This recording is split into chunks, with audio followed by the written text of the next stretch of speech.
UPSC exam की preparation करने वाले हर एक एस्पिरेंट के मन में ये ख्याल जरूर आता है, सब बॉस कहेंगे, करेंगे मेरी गुलामी।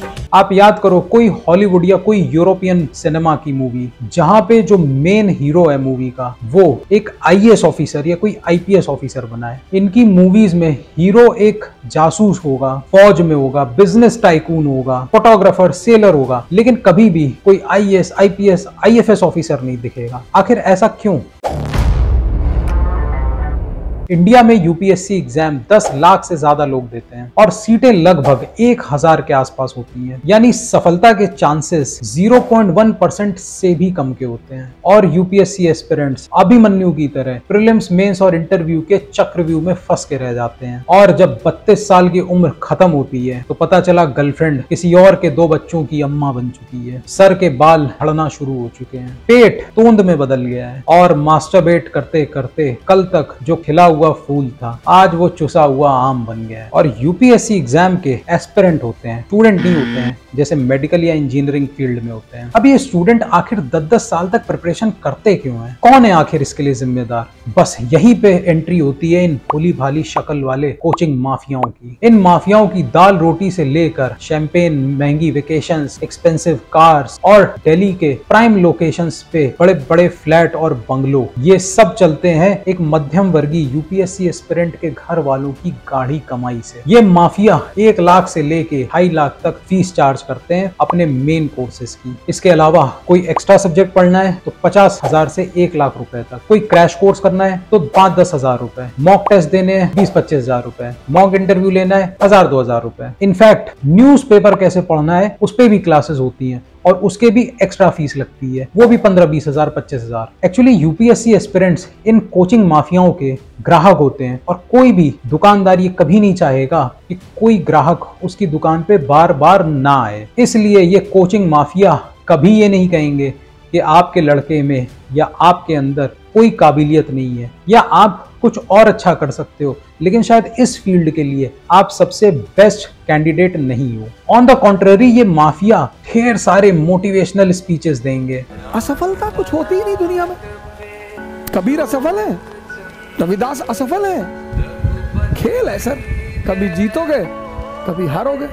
शेरो शायरी करेंगे, जिक्र क्या जुमा पे नाम नहीं, इससे बढ़कर इंतकाम नहीं। लड़कीबाजी की बातें करेंगे।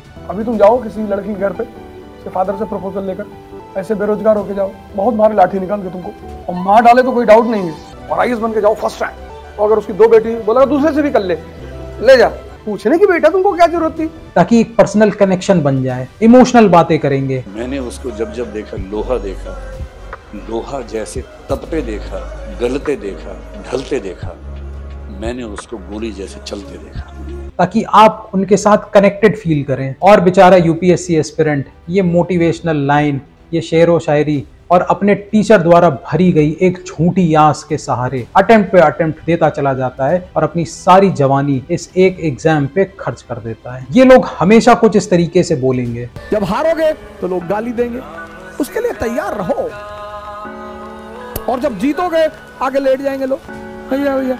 अब ऐसी बातें सुनकर आप भी ख्याली पुलाव पकाओगे। कोई बोलेगा बाबूजी प्रणाम। ये कोचिंग माफिया सिर्फ आपको कोर्सेज नहीं बेचते हैं, ये एक्चुअली सपने बेचते हैं। इस दुनिया में नौकरी एक ही आईएएस, बाकी तो नौकरियां हैं। आईएएस तो आईएएस, कोई मुकाबला नहीं। अभी क्या फालतू की वाहियात बात है भाई, मैं बोलने लगूं ये जो मेरे हाथ में चमक रहा है घड़ी तो बस यही है, बाकी तो सब घड़ियां हैं। ये क्या नॉनसेंसिकल बातें हैं भाई। इससे सिर्फ और सिर्फ आप झूठी आंच दिखा रहे हैं और बच्चे को बेवकूफ बना रहे हैं ताकि आप ज्यादा से ज्यादा पैसा उनकी जेब से ढीलिया कर सको। क्यों बनना है गरीबों के सलमान खान का सस्ता डायलॉग राइटर? जिंदगी में 3 चीज कभी अंडर एस्टिमेट नहीं करना, आई, मी एंड माय सेल्फ। ये मोटिवेशन नहीं है, ये मैनिपुलेशन है। दिन में खुली आंखों से किसी इंसान को इतने सपने दिखा दो कि वो फीस पे फीस आपको देता चला जाए। और इसमें दोष मीडिया वालों का भी है। रिक्शे वाले का लड़का बना आईएएस, टैक्सी वाली की बेटी बनी आईएएस, फल वाला, सफाई वाला, ये मीडिया वाले किसी को नहीं छोड़ते हैं। और इसको देख के आपको भी लगता है कि जब ऐसे लोग आईएएस बन सकते हैं तो हम क्या कम हैं, हम कहां से बुरे हैं। इन माफियाओं का एक सिंपल सा फॉर्मूला है, success has many fathers while failure is an orphan. जो सफल है उसे बुला लो, उनके सेमिनार करवाओ, मोटिवेशनल बातें करवाओ, टिप्स एंड ट्रिक्स बताओ जो एकदम सीक्रेट हैं। फर्स्ट टाइम एक यूपीएससी क्रैक किया हुआ लड़का या लड़की आपको बताने जा रही है। ये लोग अखबार के फ्रंट पेजेस खरीद डालते हैं और अगर आप फेल हो गए तो बस फिर से वही सब मोटिवेशनल बातें और निकालो और पैसा। मॉक टेस्ट, क्रैश कोर्स के नाम पे 2017 के आर्टिकल को देखिए। यहाँ पे एएलएस कोचिंग ये दावा करती है कि उसने 244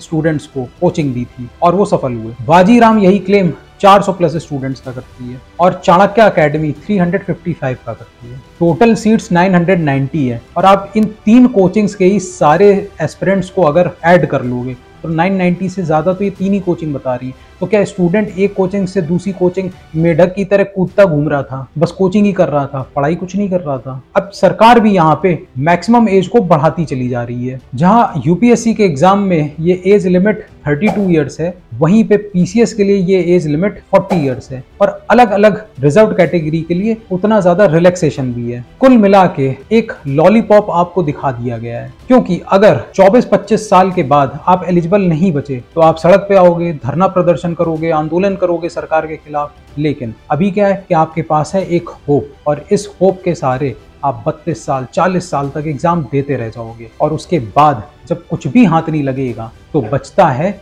एक ऐसा इंसान जिसकी ना कोई सेल्फ एस्टीम होती है, ना जिसके अंदर कोई कॉन्फिडेंस बचता है, क्योंकि उसने जिंदगी भर साल दर साल सिर्फ और सिर्फ फेलियर्स देखे हैं। उसने कभी सफलता को देखा ही नहीं है, तो इसलिए उसे सिर्फ ये लगता है कि वो दुनिया का सबसे बड़ा लूजर है और वो कभी जिंदगी में कुछ अचीव कर ही नहीं सकता है। और ऐसा इंसान क्या सिस्टम को क्वेश्चन करेगा और वो क्या आंदोलन करेगा, उसकी क्या ही क्रिटिकल या एनालिटिकल थिंकिंग बचेगी।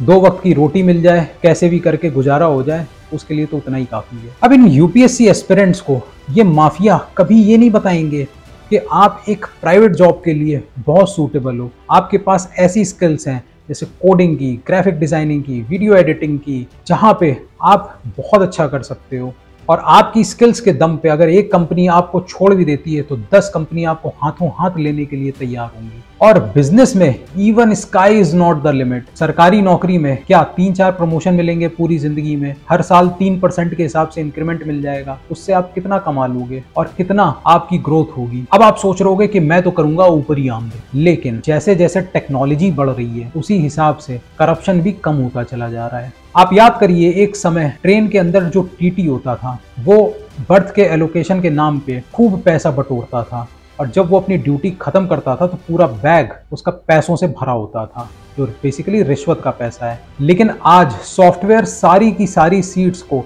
अपने आप अपग्रेड कर देता है और जो पीछे बैकलॉग होता है उनको फ्रेश सीट्स अलॉट हो जाती है। तो टीटी को एक नई चवन्नी नहीं मिलती है ऊपरी आमदनी के रूप में।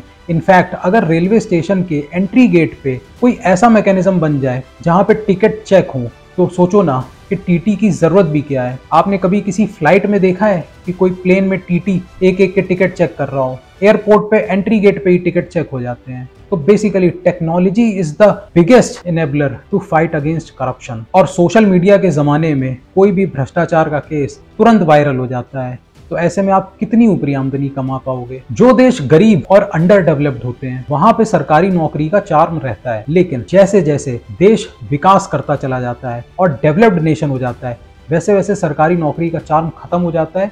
इनफैक्ट सरकारी नौकरी में ज्यादा पैसे भी नहीं मिलते हैं। और अब आपको उस क्वेश्चन का आंसर मिल गया होगा जो मैंने शुरू में कहा था कि आखिर हॉलीवुड मूवीज में या यूरोपियन सिनेमा में आखिर हीरो आईएएस, आईपीएस या आईएफएस ऑफिसर के रूप में क्यों नहीं दिखाया जाता है, क्योंकि वो सारे डेवलप्ड नेशंस हैं। वहाँ पे इस तरीके की नौकरियों का कोई चार्म नहीं है। वहाँ की मीडिया भी अपने ब्यूरोक्रेट्स को कभी कोई कवरेज नहीं देती है। कवरेज मिलता भी है तो बिल गेट्स या एलॉन मस्क जैसे एंटरप्रेन्योर्स को, या फिर राइटर्स को, एकेडमिशियंस को, इंटेलेक्चुअल्स को। और एक्चुअली आज ना ये चीजें दिखनी भी शुरू हो गई हैं। आज ये जो चाय के स्टार्टअप्स भी हैं ये भी करोड़ों रुपए कमा रहे हैं। आज से 20 साल पहले कभी कोई चाय वाला ये सपने में भी नहीं सोच सकता था कि वो करोड़ों रुपए चाय बेच के कमा सकता है। और यहाँ गलती माँ बाप की भी होती है। हर माँ बाप को अपना बच्चा प्यारा होता है, लेकिन उसे ऐसे फील्ड में लगाने की कहाँ की समझदारी हुई जिसमें उसकी काबिलियत ही नहीं है। अब आप एक मछली से कहो उड़ने के लिए या आप एक चिड़िया से कहोगे तैरने के लिए, तो ऐसा कैसे हो पाएगा। आप एक लंगड़े घोड़े को को ओलंपिक की रेस दौड़ने के लिए बोल रहे हो और साथ में उसे साल दर साल चेयर अप भी करते चले जा रहे हो कि वो अटेम्प्ट के बाद अटेम्प्ट देता चला जाए, लेकिन जब उसमें काबिलियत नहीं है, शायद काबिलियत किसी और फील्ड में एक्सेल करने की है, तो वो यूपीएससी का एग्जाम कैसे निकाल सकता है। और पेरेंट्स को बिजनेस या फिर प्राइवेट जॉब्स के पैकेज बिल्कुल समझ नहीं आते हैं और ये यूपीएससी के माफिया पेरेंट्स को ब्रेन वॉश कर देते हैं कि बस थोड़ा सा प्रयास और उसके बाद तो आपका लड़का 7वें आसमान पे होगा, और बेचारे पेरेंट्स फीस पे फीस देते चले जाते हैं। ये आईसीएमआर के डेटा के हिसाब से यूपीएससी एस्पिरेंट्स में 15% स्ट्रेस, एंजाइटी और डिप्रेशन से जूझ रहे हैं और यदा कदा आपको सुसाइड के केसेस भी दिखते रहते हैं। आईएएस की सीट है सिर्फ 180। अब जो सेलेक्ट नहीं होते हैं वो अटेम्प्ट देते हैं, जो सेलेक्ट हो जाते हैं लेकिन खराब रैंक आती है वो भी देते हैं, क्योंकि हर किसी को आईएएस बनना है। जो आईएएस बन जाता है उसे भी लगता है कि मुझे पसंद का काडर नहीं मिला, मैं तो बिहार से था, अब मैं वहाँ असम में जाऊँगा तो जंगल में मोर नाचा किसने देखा, मुझे भौकाल जमाना है अपने होम स्टेट में, तो वो अपने काडर को लेके खुश नहीं होता है। जिसे मनपसंद काडर मिल जाता है वो बढ़िया मलाईदार पोस्टिंग चाहता है, मलाईदार पोस्टिंग मिल जाती है तो मंत्री जी की चापलूसी नहीं कर पाता है।